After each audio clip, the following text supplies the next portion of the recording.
He slapped just a nurse in the trauma unit, and by sunrise, 3 Marine generals were standing in his hospital like judgment in dress blues.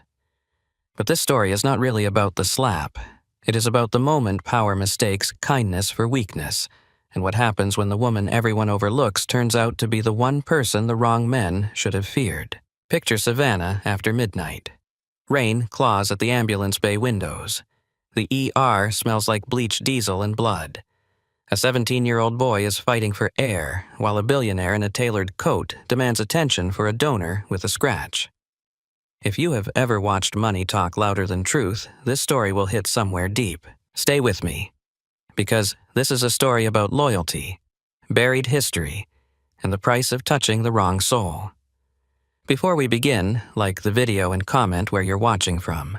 If that night felt like an explosion, it was only because the fuse had been burning for weeks. Rivergate Medical Center stood on the port side of Savannah, like an old fighter who had stopped caring whether anybody thought he looked good, so long as he could still stand. The building was brick and weather-stained with narrow windows that caught salt off the river, and a blue sign near the entrance that flickered whenever the air got thick with rain. Half the letters in Rivergate always glowed brighter than the others. The ambulance bay smelled like diesel bleach wet pavement and storms that never really left the coast. Inside the waiting room, chairs did not match because every few years somebody donated a few more, and nobody ever had the money to replace the whole set at once. For more than 30 years, Rivergate had taken the people nobody else rushed to claim. Longshoremen with crushed fingers and ruptured backs. Hotel housekeepers who waited until pain became unbearable because calling out sick meant missing rent. Kids wheezing from mold-heavy apartments. Men who lived in trucks or cars or borrowed rooms and came in with blood pressure numbers so high the monitor looked like it was counting down to something violent. Women who worked 2 jobs and still apologized for being seen. Old men who insisted they were fine, right up until they folded over in triage with one hand on their chest and a look of deep surprise on their faces. Veterans came too. Some still stood like they were waiting to be inspected. Some never looked you in the eye. Some came in after midnight convinced they were dying and refused to say panic because they had buried that word where no one could reach it. Rivergate did not have a waterfall in the lobby. It did not have a pianist in the atrium or donor walls polished to a shine bright enough to blind people to what medicine actually cost. It had fluorescent lights that buzzed coffee that tasted burned no matter who made it, and staff who learned to chart with one hand while the other held pressure on a wound. People did not come to Rivergate because it was beautiful. They came because somebody here still tried. Then Meridian Crest Health bought it. The official statement called it a rescue partnership. Local news called it an investment in the future of Savannah medicine. Men in expensive suits smiled under camera lights and used the kind of language that made everyone downstairs in the emergency department instinctively hate them on sight. Innovation, restructuring, patient experience, sustainability, resource optimization, operational excellence. At 7:20 on a humid Tuesday morning, head nurse Diane Keller stood at the main desk with her reading glasses low on her nose, looked at the press release on her phone, then looked up at a trauma board already full before day shift had settled in. Whenever people in suits say optimize, she said somebody in scrubs ends up bleeding for it. Nobody laughed. They were too tired and too used to being right about that kind of thing. 3 months later, Rivergate still stood, but it no longer breathed the same. The first changes were small enough to pretend they were temporary. A transport aide position vanished and never came back. Overnight lab support was trimmed until one exhausted phlebotomist spent the dark hours jogging from floor to floor, with tubes rattling in a tray. Overtime requests disappeared into electronic purgatory. Supply shelves thinned in ways that only people who use them every day would notice at first. A box missing here, 2 trays short there. A delay in replacing monitor leads. A budget review on equipment that should never have needed discussion in the first place. Then the new policies arrived.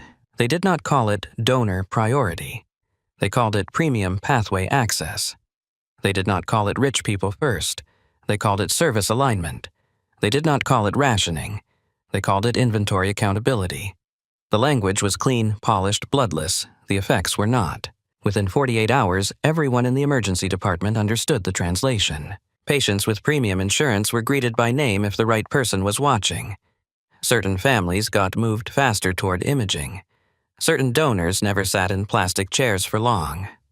Complaints from poor patients were called behavioral escalations. Complaints from wealthy patients were called service recovery opportunities. Nobody needed to explain the system. You could feel it in the room. It lived in the way administrators stopped making eye contact. It lived in the way staff meetings got shorter while the emails got longer. It lived in the way senior doctors started ending sentences with "I know," and then walking away before anyone could ask what exactly they knew and why nothing was changing.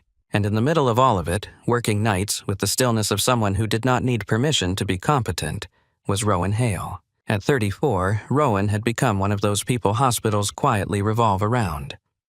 The public almost never notices people like her. They remember the surgeon's name if there is enough drama around it. They remember the diagnosis if it frightened them. They remember the pain. They remember the bill. But inside an emergency room in that thin electric strip of time between arrival and aftermath, people like Rowan are gravity. She was not loud. That was the first thing anyone knew noticed. She did not do performative warmth. She did not chatter through silence because silence never frightened her. She did not bark unless the moment required force. She moved fast, but never wasted motion. She could walk into a trauma room full of fear and reduce the temperature by 3 degrees simply by getting calmer than everyone else. Her dark hair was usually pinned up in a rough knot that somehow survived 12-hour shifts, and her badge rode low on her scrub pocket, where it kept slapping softly against her thigh when she moved. Her watch had a cracked face and a frayed strap, but she trusted it more than half the machine's management kept promising to update. She carried her pens in the same pocket every shift. She stocked her trauma shears in the same place. When she reached for something, she never had to look. That was the sort of detail people noticed only after a bad night when they were trying to understand why one person had seemed so much more stable than the rest of them. Rowan never spoke more than she needed to. But when she did, people listened. Not that vein, this one. He is compensating. Give him 30 seconds. You're not hearing breath sounds because you're panicking. Breathe first. Listen again. There was nothing dramatic in the way she said these things. No edge meant to humiliate. No theater. Just precision. Attendings with twice her salary and half her sense knew better than to dismiss her in a room where the stakes were high. A second-year resident named Ethan Park learned that on his 3rd week of nights. A man came in after a fall from warehouse scaffolding with more pain than he could explain, and a pressure that was slipping in a way Ethan did not like but could not yet name. The room was crowded. The patient's brother would not stop talking. Natalie Cross was still tied up in another bay. Ethan called for pain meds and a scan. Rowan, hanging blood in the neck space, glanced once toward the monitor and said, "Call Cross now." Ethan looked up. For what? Because he is about to stop being your easy case, he almost argued. Then he noticed the patient's skin, the quiet sweat above the upper lip, the pulse climbing while everything else softened. Ethan called Natalie. The man had a ruptured spleen and lost enough blood in the next 10 minutes to teach Ethan Park a permanent new respect for the women who kept quiet until they knew. Later, he stood at the station holding the chart like it had personally insulted him, and asked Rowan how she saw it so fast. She clicked through an order set and said, "He looked like he was leaving." That is not a real answer. It was enough of one. That was Rowan. She did not hand people grand explanations because she did not need them. She saw the room before the room knew what it was. The younger nurses watched her the way children watch expert card players in the back corner of a place they know they are not old enough to understand. There was always a point during the worst cases when panic began rising around the edges. A family member crying in the hall, a resident fumbling sterile packaging, a monitor chirping out a warning in that horrible, indifferent rhythm all machines use when human bodies start losing arguments. In those moments, Rowan did not get louder. She got quieter. And somehow the rest of the room followed her there. No one at Rivergate knew much about Rowan's life before Savannah. Officially, she had transferred from a regional hospital outside Raleigh. Before that, the file got thin. Her record was clean, but strangely pressed flat, as if someone had gone through it by hand and smoothed every wrinkle until nothing caught the light. She had no framed family photos in her locker, no stories about ex-husbands or high school or college dorms. She never volunteered the past and did not lie when people asked. She simply answered in ways that closed doors instead of opening them. There were hints, though. A pale scar near the base of her throat that disappeared beneath the collar of her scrubs. Too rough for surgery, too precise for accident. The way she always took the chair facing the entrance in the break room. The way fireworks over the river on summer holidays could make her go so still, it felt like the air around her had changed pressure. The way she scanned exits in every room without moving her head. One July night when the West Wing air conditioning died and everybody was sweating through fabric and patience by midnight, a travel nurse caught sight of the scar while Rowan was washing blood from her forearms and asked, half-joking, knife or bullet. Rowan dried her hands on a paper towel and answered bad manners usually. The travel nurse laughed because she thought that meant yes. The only person in the department who could push at Rowan without getting cut was Dr. Natalie Cross. Natalie was 36 trauma surgery quick with a scalpel and quicker with language a church would not approve of. She kept her blonde hair short because she had no patience for anything that required more than a comb and a hair tie.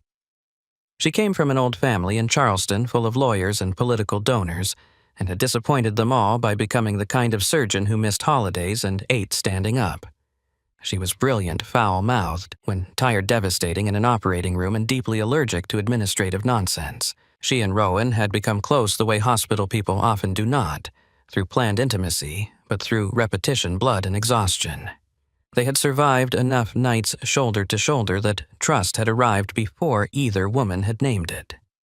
Natalie knew Rowan liked coffee, black enough to be punitive hated waste, and never left a room before checking twice whether a patient could still see the call button.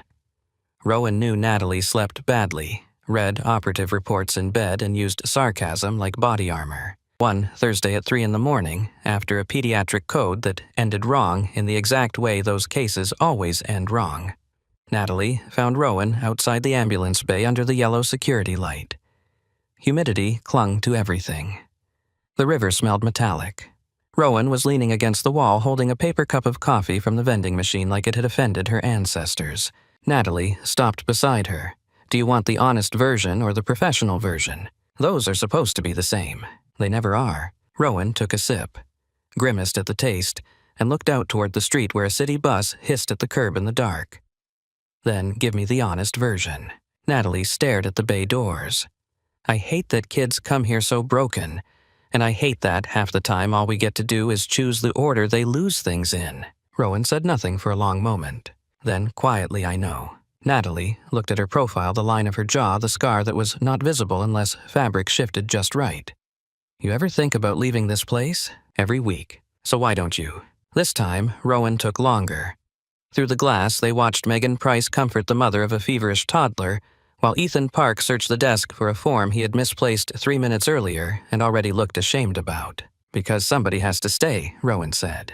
Natalie looked back at her and knew that was as close to confession as she was going to get. The person who noticed almost everything and said very little was Caleb Ward, head of security. Caleb was former Savannah police broad, through the shoulders gone a little gray at the temples with the kind of face people trusted until they had a reason not to.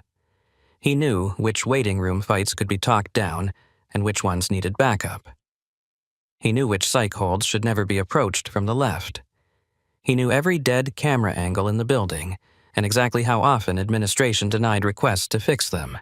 He also knew that whenever a hospital changed hands, security was usually the first department asked to choose whether it worked for safety or image. That truth sat in him like bad liquor. One afternoon, he found Rowan in the loading corridor helping a transport aide push a heavy patient bed because the aide's wrist was wrapped and there was nobody else available. You know that is not your job, Caleb said, holding the door. Rowan kept steering the bed. Seems to be. If Vale's people ask, I didn't see it. If Vale's people ask, tell them to hire more staff. Caleb gave her a dry look. You say things like that loud enough, somebody important is going to hear you. Rowan's mouth tilted almost into a smile. Then maybe somebody important should. He watched her push the bed down the corridor and felt that old law enforcement instinct rise in him, the one he used to get around undercover officers and combat veterans. The feeling that a person had a great deal more force in them than they were choosing to use. Preston Vale, for his part, did not notice subtleties unless they threatened his control. He was handsome in the expensive magazine way. Tall, polished, careful with his posture, and possessed of the kind of face that had probably been complimented into arrogance long before money finished the job. At 43, he had already made and sold enough private equity companies to mistake acquisition for wisdom. Healthcare, in his view, was simply the next arena where inefficiency could be turned into profit by a smarter class of man. He liked speaking in neat little executive phrases: throughput, realignment, margin recovery, strategic discipline. He said these things in rooms full of people whose jobs involved blood and grief and somehow made them sound virtuous. He kept an office on the top administrative floor with a view of the river, though he rarely stayed in it. Preston preferred movement. He liked walking departments with a small orbit of nervous people around him. He liked asking questions he already expected someone else to answer. He liked the visible effect his presence had on those who feared being noticed. He was never rude in the ordinary sloppy way. He was worse. He was precise. He would pause outside a patient room and murmur to an assistant, "Can we do something about these linens being visible from the corridor?" He would glance toward a family sleeping in plastic chairs and say, "This does nothing for confidence in the brand." Once during a donor walkthrough, he referred to Rivergate as distressed but salvageable within earshot of Diane Keller. Diane repeated the phrase in the break room with such venom that 2 nurses looked up from their lunches. "Salvageable," she said, shoving a granola bar into her bag. "I have worked under drunks, sexists, and one chief who believed women should not be in trauma, but this man is the first to talk about human beings like mold damage." Nobody disagreed. The first time Preston Vale and Rowan Hale truly saw each other was not during a crisis. It was worse than that. It was during one of those bright, false daylight tours administrators love because they can pretend fluorescent halls are proof of stability. Preston came down to the emergency department with 2 board members and a consultant wearing a smile so expensive it looked tax-deductible. The department was packed. A drunk in triage was singing badly. An elderly woman with a swollen ankle was trying to keep her grandson from wandering toward the automatic doors. Wait times were already ugly. Preston stopped beside the whiteboard and frowned. "These numbers are unacceptable." Diane, who had been awake since 4 in the morning and had no strength left for diplomacy, said, "Yes." He turned. "What are we doing about them?" Before she could answer, Rowan came through the treatment doors pushing a portable monitor while guiding an older man on oxygen toward an open bay. Without slowing, she said, "Trying to keep them alive." One of the board members smiled as if he had heard a joke. Preston did not. His eyes tracked her until she vanished behind a curtain. "Who is that?" he asked. "One of our strongest trauma nurses," Diane said. "She seems to have a tone." Diane held her face still with visible effort. "She seems to have a full assignment." That night, Preston requested staffing rosters evaluations, attendance summaries, and internal incident records. Rowan Hale had none of the usual marks people in authority like to weaponize. No write-ups, no lateness, no documented conflicts, strong charting, excellent peer evaluations, trusted in critical care, leadership potential. Then there was the one line that made him pause. Difficult to supervise. People like Preston never minded excellence. They minded independence. After that, he began appearing in the emergency department, more often, always with a reason, never by accident. He drifted through at shift change. He asked why room turnover lagged, why overtime remained elevated, why premium patients still waited longer than projected benchmarks, why some donor communications had not been escalated properly. Each time the room tightened around him. Natalie answered too often. Diane answered carefully. Caleb stayed near walls and pretended not to listen. Rowan rarely spoke unless directly addressed. One evening, Preston stopped outside Trauma 2 while Rowan was cleaning blood from a rail between cases. "Ms. Hale." She turned. "I am told this department relies on you." That sounds like Diane. It sounds like praise. It sounds like staffing shortages. Natalie had to bite the inside of her cheek to stop herself from laughing. Preston did not miss that. He stepped closer. "You strike me as someone who values standards." Rowan tossed the soiled wipe into a red bin. "I value outcomes. Standards create outcomes. Not in trauma." The room got very quiet. Preston let the silence stretch, waiting for somebody to rescue the hierarchy by correcting her. Nobody did. Finally, he said, "You should be careful not to confuse confidence with insubordination." Rowan looked past him toward the empty bed, where a man with internal bleeding had almost died 20 minutes earlier. "And you should be careful not to confuse ownership with authority." It was only one sentence. Clean, quiet, stripped of emotion. But Natalie saw the exact second Preston decided he would not forget her. After he walked away, Natalie leaned into the bay and muttered, "Normal people choose self-preservation." Rowan reached for clean linens. "Normal people do not run trauma in a place like this." Natalie's face softened. Fair enough. That same week, Ethan Park nearly pushed the wrong medication dose on an overdose patient. Rowan caught it by the tremor in his hand before his voice betrayed him. Afterward, he stood at the desk flushed with embarrassment and admitted how close he had come. "I almost sent the wrong dose." Rowan kept charting, "But you didn't. Only because you saw it." "How?" She clicked to the next field. "Your hands shook before your voice did." "That is still not a real answer. It is the one you need." He stared at her for a second, then laughed once because he did not know what else to do with someone who could read him that fast. By then, the department had already begun building small myths around her. Not because Rowan encouraged it, but because exhausted people need to believe somebody competent is awake when the worst thing of their life comes through the doors. And for a while, that belief kept Rivergate held together, until the weather turned. Savannah, in late October, had a way of making everything look bruised. The river darkened. Wind pushed wrappers and salt against the curb outside the ambulance bay. Rain came in slant lines off the water and stitched itself across the windows all night. The city felt wet even when it was not raining, as if the storm had moved into the walls and decided to stay. On one such evening, the emergency board filled faster than the staff could clear it. A hand injury from the docks. A woman in heart failure from a motel on Abercorn. 2 intoxicated brothers arguing in the waiting room over who had hit whom first. A toddler with a fever that would not break. An older man coughing blood into a hand towel and insisting he just needed something strong enough to get through his shift at the container yard tomorrow. At 2:12 in the morning, during the first brief lull, the department had seen in hours. Diane stood at the medication room sink, rubbing her temples, while Rowan dried blood from her wrist with a paper towel. "I used to think this place could survive anything," Diane said. Rowan folded the towel once and dropped it in the trash. "It still can." Diane let out a tired laugh. Confidence or delusion? Rowan looked through the glass toward the main desk where Megan Price was kneeling to hand a coloring page to a little boy whose mother looked one bad sentence away from breaking. "Depends who stays." Diane followed her gaze. "You planning on staying?" Rowan did not answer right away. The overhead speaker crackled with a routine page from radiology that nobody needed and everybody ignored. At last, she said, "Tonight, yes." Diane studied her face. That was not the question. Before Rowan could answer, the ambulance radio snapped alive with an alert from EMS. Incoming trauma warning. All available trauma personnel to the bay. The whole department seemed to draw breath at once. Rowan reached for gloves, then paused with one hand on the box. "Diane." Head nurse Keller looked up. "Unlock the west overflow cabinet before midnight." Diane frowned. "Why?" Rowan turned toward the rain, needling hard against the bay windows. Somewhere beyond it, a siren began to rise through the city, still distant enough to be possibility, close enough to be real. "Because this weather feels hungry," she said. Then she pushed through the doors into the hard white light of the trauma bay, and outside beyond the river wind and the glare, and the first thin scream of incoming sirens, Savannah began sending Rivergate the night it had been waiting for. The siren she had heard through the rain arrived a minute later, and then another rose behind it, and another after that, until the sound stopped feeling like separate vehicles, and began to feel like the city itself was bearing down on Rivergate all at once.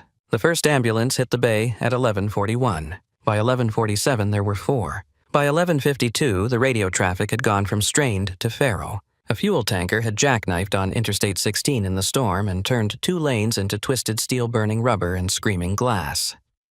A charter bus clipped the barrier trying to avoid it. 3 passenger vehicles folded into the wreck behind it.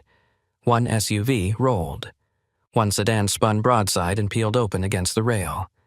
Mercy Harbor might have had time to prepare. Rivergate did not. The city sent chaos in a single wave. Paramedics burst through the ambulance doors with rain on their jackets and reports half-shouted over rolling wheels. Female, unstable pelvis pressure dropping. 6-year-old smoke inhalation sats improving on oxygen. Male, glass penetration to the abdomen, tachycardic. 17-year-old driver, blunt chest trauma. Absent breath, sounds left side pressure, 84/50. That last stretcher came in hot enough that the wheels shrieked when the medics turned the corner into Trauma 1. The boy on it looked younger than 17. His dark hair was plastered to his forehead with rain and sweat. Pink foam clung to the corner of his mouth. A steering wheel bruise was already blooming ugly and wide across the center of his chest. His skin had that terrible gray cast that always made the room move faster before anybody said why, Name Rowan said. The medic ran beside the bed. Noah Reed, driver, restrained, chest into the wheel. Breath sounds gone on the left, pressure low, oxygen falling on high flow. Natalie, I'm here. Dr. Natalie Cross came through the door, already tying her gown. Ethan Park was behind her, too pale and too alert. Megan Price appeared at Rowan's left elbow with flushes and line supplies ready before being asked. Somebody dragged the ultrasound in. Somebody else snapped on gloves. The bed locked into place and the room stopped being a room and became a machine. Cut his shirt. 2 large bore lines now. Noah, look at me. His eyes found Rowan's face with the lost terror of someone whose body had realized before his mind did that air was turning into a privilege. My name is Rowan, she said, leaning close enough for him to focus through the pain haze. Stay with me. I can't breathe. I know. That is the problem I am fixing. Natalie pressed at the chest, eyes, sharp fingers, faster than language. Trachea is drifting. Rowan was already reaching. He is tensioning. Ethan tore open the wrong package. No, Rowan snapped not loud but hard enough to cut through his panic. Longer needle, left side, now. He corrected immediately, hands shaking so badly the plastic wrapper crackled like paper in a fire. Rain hammered the bay doors. Another stretcher rolled past in the hall with a woman screaming for her husband. Somewhere behind them, the overhead system called for respiratory support in Bay 4. The night had stopped pretending to be survivable. Rowan slid the needle in. Air hissed out in a violent release. Noah sucked in a ragged breath that still was not enough. The monitor climbed a fraction and then wavered again. Better not fixed, Natalie said. Tube him, Rowan answered. Megan turned toward the trauma supply rack and froze. There are moments in hospitals when panic announces itself with noise, and there are moments when it arrives in silence. This one came in silence. The chest tube kit is gone. Rowan did not look up. What do you mean, gone? Megan's face had gone blank with disbelief. The large tray. It is not here. Diane Keller appeared in the doorway, carrying blood tubing, having heard only enough to understand the shape of the problem. The overflow cabinets were relabeled this week. Admin moved the full trauma kits to controlled supply. For one fraction of a second, the room held still around that sentence. Then Rowan turned. Break it open. Megan blinked. What? Break the lock, Megan. Diane's expression tightened. The cabinet key is upstairs with administration. Then get me something heavy. Caleb Ward stepped into the bay from the corridor as if he had been pulled there by instinct. He ripped the red fire extinguisher from the wall mount beside the curtain track and handed it to Megan. Use the base, he said. She ran. The room moved harder. Noah's oxygen saturation dipped again. Ethan missed the vein once and cursed under his breath. Natalie held the left side of the chest and read the boy's body like a language other people had not learned well enough yet. Rowan leaned close enough for Noah to see only her. You stay with me, you hear me? His eyelashes flickered. His lips moved without sound, first then managed one broken syllable. Mom. Not yet, Rowan said. You can say that later. Megan came back at a dead sprint with the smashed cabinet lock hanging from one side of the tray like torn metal jewelry. Plastic had cracked. The latch had split. She shoved the kit into Rowan's hand chest, heaving. Got it. Good. Natalie held out one palm, scalpel. The room bent around the task. Tape, clamp, tube, pressure, breath sounds. Blood, the old brutal sequence. Then the curtain moved. At first it was only a disturbance in the edge of Rowan's vision. The wrong kind of stillness at the edge of an emergency. A shape that did not belong in a room where a teenager was dying. The smell reached her half a second before the voice did expensive cologne and dry-cleaned wool in a place that should have smelled only of antiseptic metal and fear. Preston Vale stepped into Trauma 1, wearing a dark overcoat over a suit that probably cost more than Megan made in 2 months. Behind him came one city councilman, a local cameraman, and all the wrong energy in the world. The sight of him in that bay was obscene enough that Natalie almost laughed. Just outside the curtain line in a chair, dragged into the hall, sat Victor Halden. 60 years old, real estate money blood thinned by age and vanity. He had a shallow scalp laceration with gauze taped badly to it, and the furious expression of a man who had spent his entire life being seen before pain. Preston looked at Victor first, That told Rowan everything. "Why is Mr. Halden still in the hallway?" he asked. Diane, still holding blood, stared at him as if she was trying to remember whether homicide had always been illegal in Georgia or only in certain counties. "Because we are in a multi-trauma event. He is a major donor. He is stable." His face tightened by a degree not enough for the camera to catch if you did not know how to read men like him, but enough for anyone in scrubs to feel the change in pressure. Optics matter, Diane. Rowan kept one hand braced against Noah's shoulder while Natalie worked. Not as much as lungs do. The cameraman shifted. Preston heard her. Of course he did. Men like him heard dissent the way certain animals hear thunder. He stepped through the curtain line without asking permission and pointed directly at Rowan with the easy entitlement of someone who had mistaken ownership for moral authority for so long he no longer knew the difference. "You, clean up and take care of Mr. Halden." Nobody in the room moved. Noah's monitor screamed again, a thin rising alarm. Ethan looked at Rowan, then at Natalie, then at the CEO in the doorway. His face suddenly caught between two systems of power and not yet old enough to trust the right one on instinct. Rowan took the chest tube from Natalie, guided it in, and watched the release come hard and wet. Air and blood rushed out. Noah's chest jerked. The oxygen climbed. Natalie said, "Good, secure it." Rowan reached for tape. Preston took a step closer. "I gave you a direct order." Noah made a sound that was too weak to count as speech and too frightened to ignore. Rowan leaned close, secured the tube, checked the line, and only then turned enough to let Preston see the blood on her gloves. "He can wait." Victor Halden called from the hall, voice high with indignation. "This is ridiculous. I have been sitting here for half an hour."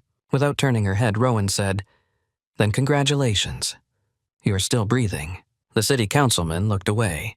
Megan stared fixedly at the monitor because if she looked at Victor, she was going to say something that would cost her next month's rent. Preston let out a short laugh that was supposed to signal disbelief but landed as insult. "Do you understand who you are speaking to?" Natalie looked up from the chest with a flat gaze. "Do you understand where you are standing?" He ignored her. He was looking only at Rowan now. There are people whose anger flares hot and leaves quickly. Preston's was different. His anger took offense personally. It needed witnesses. It needed correction. It needed the room to know it belonged to him. "I am the chief executive officer of this hospital," he said. "I am giving you a direct order to leave this patient and attend to Mr. Halden." That was when Rowan finally faced him fully. Blood on her gloves. A loose strand of dark hair stuck to one temple. A faint smear at the shoulder where Noah had grabbed at her without knowing. Her face was steady in that way that made some people feel safe and others feel challenged. Number. It was not loud. It did not need to be. Preston smiled, but there was nothing warm in it. "Excuse me." Rowan stripped off one glove, then the other. Her voice stayed level. "He is lower triage than half this corridor. Federal law does not give a damn how much he donates. Triage is based on medical necessity, not donor status, not insurance class, and not who your board plays golf with. So no." The room seemed to draw inward around the sentence. Even Victor Halden stopped talking for a beat. Preston stared at her as though the world had momentarily switched languages. Men like him spent whole lives training reality to bend before irritation. Boards bent, staff bent, consultants bent. Politicians smiled on cue. He had mistaken that choreography for gravity so long he no longer recognized resistance when it stood 2 feet away in blood-stained scrubs. "You are confused about the power structure here," he said quietly. Rowan met his eyes. "No, you are confused about the job." Natalie shut her eyes for one brief second because there it was, the line that would cost somebody everything. Preston's mouth hardened. "You are fired." Rowan turned back to Noah and secured the dressing. "Then fire me after he survives." It was not the disagreement that broke something in him. It was the dismissal. She had turned her back on him in front of witnesses, as if his title did not alter the physics of a room where someone was dying. Men like Preston could tolerate criticism if it came wrapped in deference. He could absorb rage. He could even enjoy conflict if it proved he was still the center of it. But irrelevance was a wound he did not survive with dignity. Something changed behind his eyes. He stepped forward. Caleb saw the movement and shifted, but he was half a second too far away. Preston grabbed Rowan by the shoulder. She pivoted on instinct, not fear, not even anger, just training the body, answering sudden contact before the mind had time to file it. And then he slapped her. The crack that followed did not sound like a hand. It sounded like a shot. Rowan's head snapped sideways. Her body struck the instrument stand hard enough to send clamps and forceps crashing across the tile in a wild metallic burst. One tray spun under the bed. Ethan shouted without words. Megan gasped. Diane stopped breathing altogether. For the smallest imaginable instant, the whole emergency department held still. Then everything moved at once. Natalie slammed both hands into Preston's chest. "What the hell is wrong with you?" Caleb was on him immediately, one hand braced against his shoulder, the other forcing space between the CEO and the bed. "Sir, step back." The cameraman, cursed, lowered the lens, then raised it again because instinct and conscience were now fighting and instinct was winning by inches. Victor Halden sat frozen in the hall with his gauze forgotten in his lap. Diane had one hand over her mouth. Ethan stood rigid with the saline line in one gloved hand, and horror all over his face, young enough that his shock still had not learned how to hide itself. Rowan pushed herself upright slowly. The left side of her face had already begun to flush hot and angry. A thin line of blood brightened at her lower lip, where a tooth had cut through. She touched it once with 2 fingers and looked at the red on her skin. Natalie's voice was shaking now, not with fear, but with rage. "Caleb, get him out of here." Preston straightened his coat with his free hand and found a lie before the room had fully processed the truth. "She came at me. No one spoke. She was aggressive. I defended myself." The silence that met him was almost worse than yelling. It was the silence of 12 people who had just watched an institution make its values visible with one hand. He looked from face to face and saw disbelief there. Megan's, Ethan's, Diane's, Natalie's, even Caleb's, though Caleb was trying hard to keep his security training wrapped around the moment like tape over a fracture. That disbelief only sharpened Preston's need to seize the narrative before it escaped him entirely. "Remove her from the department, effective immediately," he snapped. "If she resists, call police." That was when Diane found her voice. "There are a dozen witnesses in this room." He turned on her. "Then I suggest every one of you remember who signs your paychecks." That line landed harder than the slap for some of them. Mortgages, student debt, health insurance, licensure, childcare, rent, future references.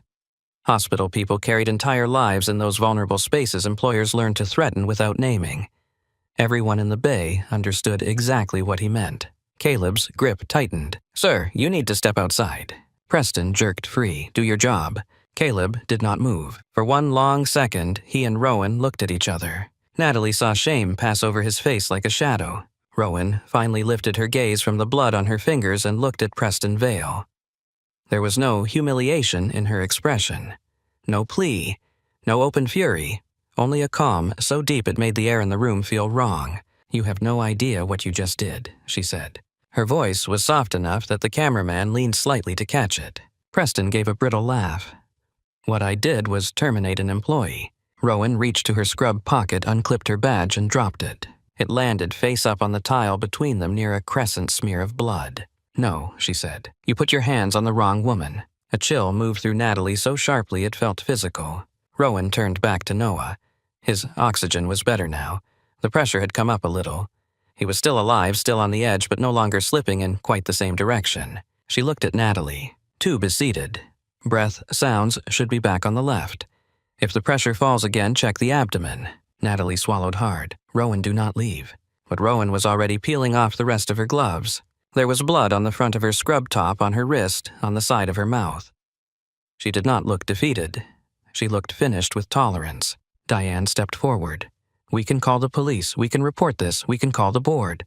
Rowan met her eyes for one brief moment. Diane saw something there she could not name at first. Not fear. Not indecision. Recognition, maybe. As if this moment had touched an older life none of them had been allowed to see. "You do what you need to do," Rowan said. Then she looked at Caleb. He stood there with the posture of a man being judged by himself in real time. "Keep them away from Trauma 1, she said. Caleb nodded once, hard. "I will." Preston tried for dismissal again, but strain had begun to crack the edges of it. "If she leaves now, she does not come back." Rowan paused at the curtain and turned her head just enough for him to hear her clearly. "Then this place is exactly what you deserve." She walked out of the bay. Not fast, not dramatic. She moved through the corridor while the whole department watched. A respiratory therapist flattened herself against the wall to let her pass.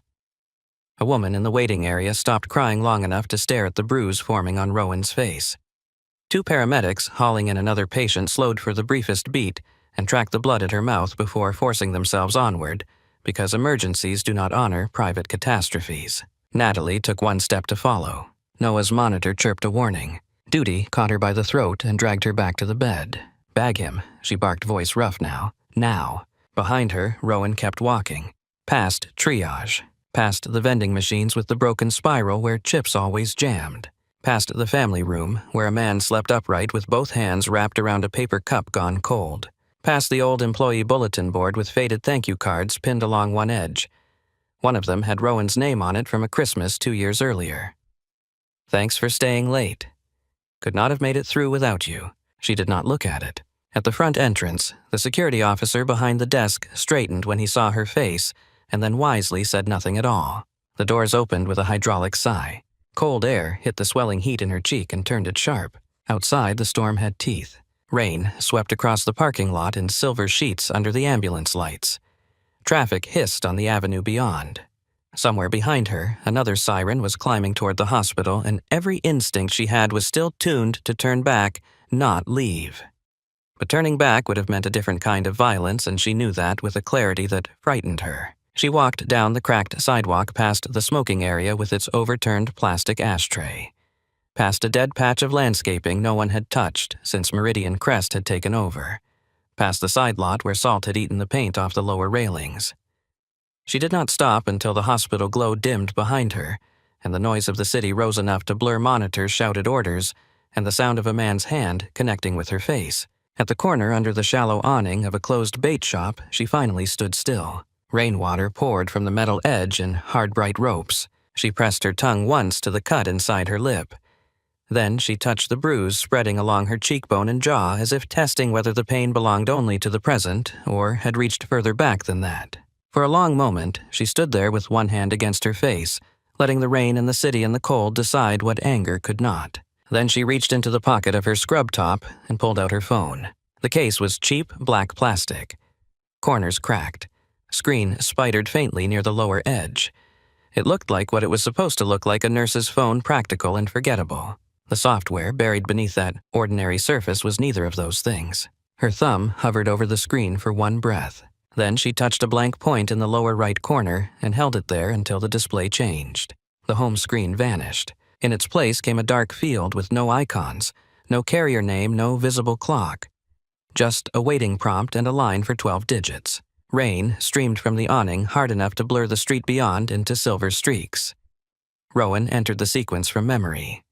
Her thumb moved without hesitation, though her pulse was now loud enough in her own ears to compete with traffic and thunder. The channel opened with no ring. A man's voice came through at once, rough at the edges from interrupted sleep and sharpened instantly by training. "Authenticate." Rowan closed her eyes for a beat and let the old words settle into place. "Call sign Valkyrie.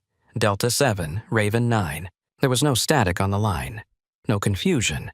Just a silence so complete it carried recognition inside it. Then the man inhaled. Rowan. He said her name without rank, without formality, without the protective distance of protocol. Just Rowan. As if 3 years had not passed. As if the line between that life and this one had only been folded, never severed. She opened her eyes and stared at rainwater running down the bait shop shutters. Hi, Owen. Colonel Owen Graves had once been the kind of man younger Marines tried to imitate until they understood that half of what they admired in him had been forged in places none of them would willingly survive. He had spent most of his career moving through rooms where decisions were spoken softly and paid for loudly somewhere else. Liaison officer. Planner. Containment specialist. Collector of names people did not put in reports until they had to. He had also been the one who met her after Syria. The one who did not ask questions when she refused ceremony, refused visibility, and asked for disappearance instead. He had arranged the paperwork, the silence, the transfer path into civilian medicine.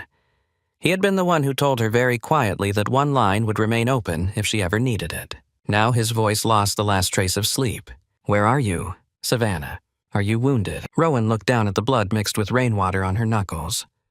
"Not in a way that needs a medic. That is not the question I asked." She let out a breath. I can stand, I can think, no concussion symptoms yet. Yet. It was one hit Owen. The silence on the line changed shape. Someone hit you. Rain rattled the metal overhang above her like small arms fire heard from too far away to be useful. Yes. Who? She leaned her shoulder against damp brick and said his name into the encrypted dark. Preston Vale, CEO of Meridian Crest Health, Rivergate Medical Center. Nothing came back for a second. Then Owen said very evenly, "You called the red line over a hospital executive." Rowan almost laughed. The sound died before it formed. "I called because I know what men like that do when they decide nobody can touch them." He heard the rest of it. He always did. And because she said quieter now for 1 second, I wanted to break his arm in front of his own cameras. The admission sat there between them, stripped clean of drama. She did not dress it up, she did not soften it. Anger in her felt less like heat and more like memory. That was what frightened her. Owen let the silence hold. When he spoke again, the register had changed. Less human warmth, more operation. "Tell me exactly." She did. The words came flat fast, almost clinical.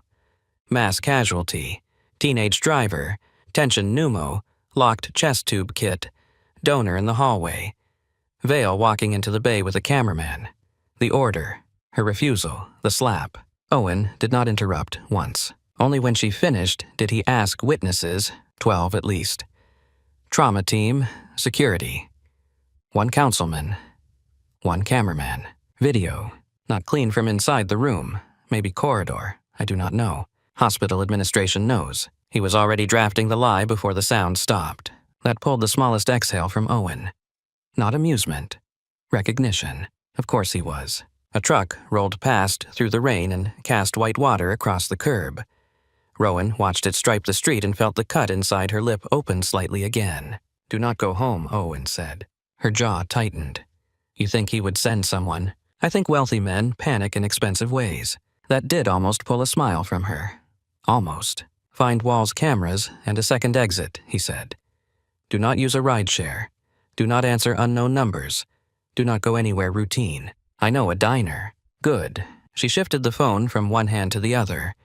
The bruise along her cheek had begun to pulse with a deeper rhythm, now less shock and more damage. Owen. Yes. She hesitated then, not because she doubted him, but because 3 years of chosen silence did not become easy, merely because blood had been drawn. "I did not want this." His answer came without ceremony. "I know." The line went dead. Rowan stood beneath the awning 1 second longer. Phone warm in her hand, rain pouring off the roof in silver ropes around her. Then she put the phone back in her pocket and stepped into the storm again. The diner sat 3 blocks from the river on a corner where fishermen came before dawn, and drunks came after midnight, and nobody asked too many questions if somebody wanted to stare into coffee until they remembered who they were. Its red neon sign buzzed in the wet dark with 2 letters half burned out. Inside the windows were fogged from heat and old grease and damp coats. A waitress with silver hair pinned back in a way that suggested she had no interest in fuss, glanced once at Rowan's face, took in the bruise. The blood, the soaked scrubs, and made the oldest kind gesture a city can offer. She asked no questions. Booth or counter? Booth. Rowan slid into the back corner where she could see the front door, the kitchen pass-through, and the side hall that led to the restrooms and the emergency exit. The vinyl seat was split at one seam. The table smelled faintly of bleach. A radio over the grill played Old Soul too low to catch the words. The waitress set down a mug and filled it with coffee dark enough to pass for punishment. "You need ice for that." Rowan touched her cheek. "No. Suit yourself, honey." When the woman moved away, Rowan wrapped both hands around the mug and looked out at the harbor through the rain-striped glass. The phone was silent in her pocket now. The diner was warm. The coffee was terrible. Her cheek hurt. Under ordinary circumstances, the scene might have belonged to anyone coming off a brutal shift. Another nurse, another bartender, another woman trying to put distance between herself and a room she did not want to carry home. But the old life had begun moving under her skin the moment the slap landed. It rose the way certain storms rose over desert ground, not all at once, but in pressure shifts. Reflex before memory, tension before thought, the awareness of exits, the calculation of angles, the cold, internal inventory of whether the man in front of her had been close enough to kill if she had decided to answer violence with violence. She had spent years building walls against that part of herself, not because it embarrassed her, but because it had done exactly what it was trained to do. The problem with training was not that it disappeared. The problem was that it remained loyal long after you left the war that built it. A stone schoolhouse outside Raqqa flashed across her mind with the speed and clarity of a knife. Heat trapped in cracked walls, dust raining from mortar impact. A Marine corporal on the floor with one hand over another man's neck wound and blood pumping through his fingers anyway. Rowan on her knees in the grit, shouting for more gauze they did not have. Radio dead. Extraction delayed. The air thick with cordite and powdered concrete. The memory shifted. Night in the mountains near the Syrian border. Snow beginning to fall through a shell hole in the roof of a ruined house. A captain sprawled across a door, ripped from its hinges, blood-soaking every dressing she packed into his side. Someone shouting coordinates that no longer mattered because weather had grounded the birds. Rowan keeping pressure with both hands and using her shoulder to wedge him from sliding because the floor was slick. "You still with me, Captain?" He had smiled with blood on his teeth. "Depends. You this mean to everybody?" "Yes." "Good." She had slapped him once when his eyes rolled. "Then keep hating me." The diner came back around her in pieces. Heat, coffee, grill hiss, rain. Her thumb moved unconsciously to the edge of the mug. The bruise on her face throbbed in time with a memory of a very different wound, one she had ignored until dawn because there were 6 men in worse shape and not enough hands to split herself into. War did not leave people in dramatic speeches. It left in habits, in reflexes, in the inability to sit with your back to a door, in the way celebration could feel like incoming if it came too loud and too sudden, in the knowledge of how quickly a human body could stop belonging to itself. She had not come to Savannah because it was beautiful. She had come because Rivergate was the kind of place where work mattered more than history. Night shift, public medicine, ordinary suffering. If she stayed inside that rhythm long enough, she could be exactly what people thought she was. A nurse with a cracked watch, a bad taste in coffee, and a talent for staying calm when things went bad. For a while, that had been enough. Across town, Preston Vale was already building his version of the night. His office overlooked the black ribbon of the river from the top administrative floor, all glass and curated calm. By the time he reached it, he had changed shirts. The new one was pale blue, clean cuffs. No visible trace of what had happened in Trauma 1 except the tension still living around his mouth. His chief of communications, Elise Barron, stood across from the desk with a tablet in one hand and the expression of a woman who had been handed a fire and told to call it weather. "We can shape the immediate statement," she said carefully. Executive entered emergency floor during support visit. Staff member in elevated emotional state.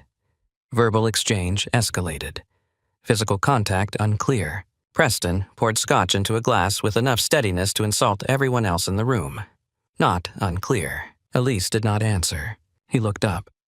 "Do not start with me. I am trying to keep liability language tight, then write that she threatened me." Elise took that in without blinking, but something in her face moved. Not enough to be called judgment. Enough to be remembered later. There were witnesses. There are always witnesses. He crossed to the window and looked down at the rain-slick city below, as if it belonged to him more than the people actually living in it. "She is a nurse," he said. A capable one, perhaps, but still a nurse.